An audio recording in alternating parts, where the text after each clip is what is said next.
Olá! Hoje a gente vai mergulhar em uma obra que é, assim, fundamental dentro da ótica do Espiritismo, o Evangelho segundo o Espiritismo. Qual que era a missão desse livro e que impacto se esperava que ele tivesse no mundo? É o que a gente vai descobrir juntos. Para a gente começar, vamos lançar uma pergunta no ar. Num tempo de tanta incerteza, de tantos questionamentos, o que seria preciso de verdade para acabar com as sombras da dúvida que pairavam sobre uma era inteira?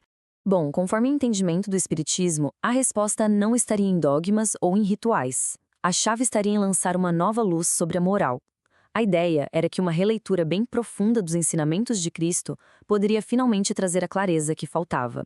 E para a gente entender por que essa nova interpretação era tão urgente, vamos mergulhar um pouco no cenário que ela queria transformar. Uma humanidade que, segundo essa visão, estava meio que perdida no meio de um nevoeiro intelectual bem denso. E para descrever esse estado, existe um termo bem específico: penumbra intelectual. Isso não quer dizer falta de inteligência, não. É mais um estado de confusão, de dúvida, que acabava travando o progresso espiritual. Sabe, é como tentar enxergar o caminho no meio de uma neblina muito, muito forte. E é exatamente aí, nesse contexto, que surge a solução. Uma obra que foi apresentada como a força transformadora, capaz de finalmente soprar para longe todo esse nevoeiro. E a metáfora que usam aqui é muito poderosa. A obra não é um manual, não é um tratado. Ela é uma semente que tem todo o potencial de crescer e transformar completamente o terreno onde ela é plantada. A mensagem era bem clara: tinha chegado a hora de semear uma nova era. Então, o ponto central é este. A missão do livro era direta e, convenhamos, bem ambiciosa. Não era só para oferecer um consolo, não. O objetivo era ativamente destruir a dúvida, indo direto na raiz das maiores questões morais da humanidade. Tá, mas como ele faria isso na prática? A abordagem tinha várias frentes. Primeiro, trazendo máximas para reflexão dentro do mundo religioso.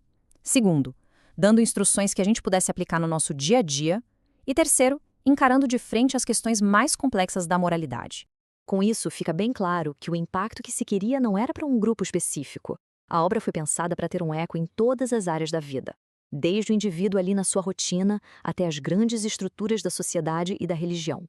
Uma visão bem completa, bem integrada. Claro que uma proposta assim, tão radical, não ia passar batido. A mensagem que Kardec recebeu já antecipava que viria uma reação forte, quase que inevitável. E essa citação, olha, ela é direta e reta. A previsão era de que a instituição religiosa da época não ia só discordar, ia gritar heresia. Isso já mostra que um conflito de ideias bem grande estava por vir. Mas por quê? O que é que tinha de tão ameaçador nesse livro para provocar uma acusação tão séria como a de heresia? A resposta, claro, estava no conteúdo. O livro questionava dogmas que eram centrais, como a ideia de punições eternas, por exemplo. E isso foi visto como um ataque direto à base da influência e do poder que o clero tinha sobre as pessoas. E é aqui que a gente entende a grande diferença. Enquanto a obra anterior, o Livro dos Espíritos, trazia ideias que até poderiam ser absorvidas, o Evangelho era um golpe muito mais direto, muito mais contundente, porque ele mexia no coração da doutrina moral que a Igreja ensinava.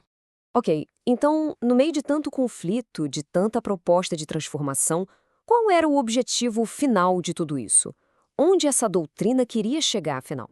Para além de destruir a dúvida ou de desafiar dogmas, a meta maior era revelar a verdadeira essência do Espiritismo. Era apresentar a doutrina na sua totalidade, sem filtros, sem distorções.